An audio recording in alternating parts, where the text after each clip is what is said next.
So that's about redundancy. Like I said, redundancy means you are surplus to requirements.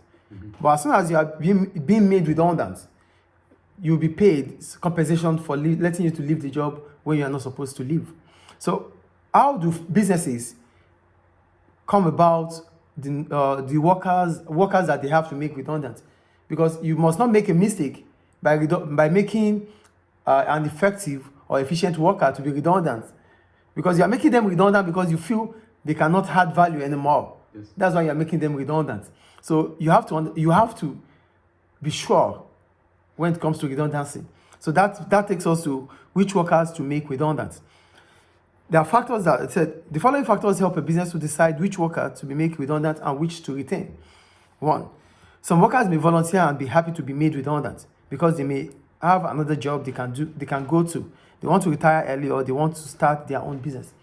So the first thing you have to, as soon as there's going to be a redundancy process, the first thing the company will do is announce it to ask who really wants to be made redundant, who is interested, who has interest to be made redundant. Yes. That's the first thing.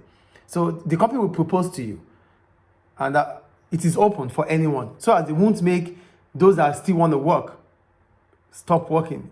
Maybe some people want to even voluntarily leave the job because they want to concentrate on their own business. So the company would ask who wants to be made redundant, who is interested in being redundant. So if there are, then those are the first names you have to put into consideration, because they no longer want to work. Yes. So they are not interested anymore. So you have to put them in the first list. That's the first factor. The second one is the length of time employed by the business. Workers who have worked for the business for a long time are often retained. They will have the most experience and be the most expensive to make redundant if redundancy payments are made.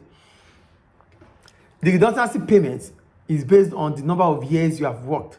If you have worked for a lengthy period of time, your redundancy payment will be high. So workers that have spent so many years in the organization might not be made redundant because they have to be paid so much money. So those ones that just come in might be made redundant. Yes. Together, that's another factor you have to put into consideration. The years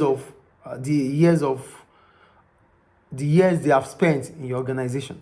Yeah. The third one, workers with essential skills that are needed by the business or whose skills could be transferable to other departments are often retained.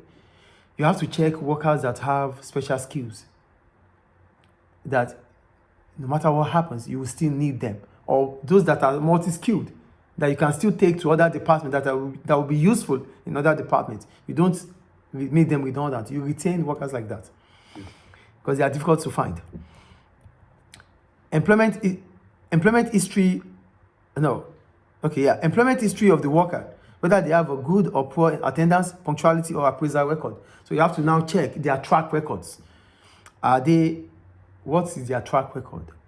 Do they have good appraisal from their subordinate or from their managers or not? Yes. What's their record? So if their record speaks well, then you should not make them redundant, unless if they want to voluntarily be redundant. Yes. Which department of the business needs to lose workers and which needs to retain workers? Then you have to put into consideration each department. How many workers do they need in each department? Which department needs to lose workers? Which department needs to retain its workers? That you have to also put into consideration. Yeah. So that's about redundancy. I think it's clear. Yes.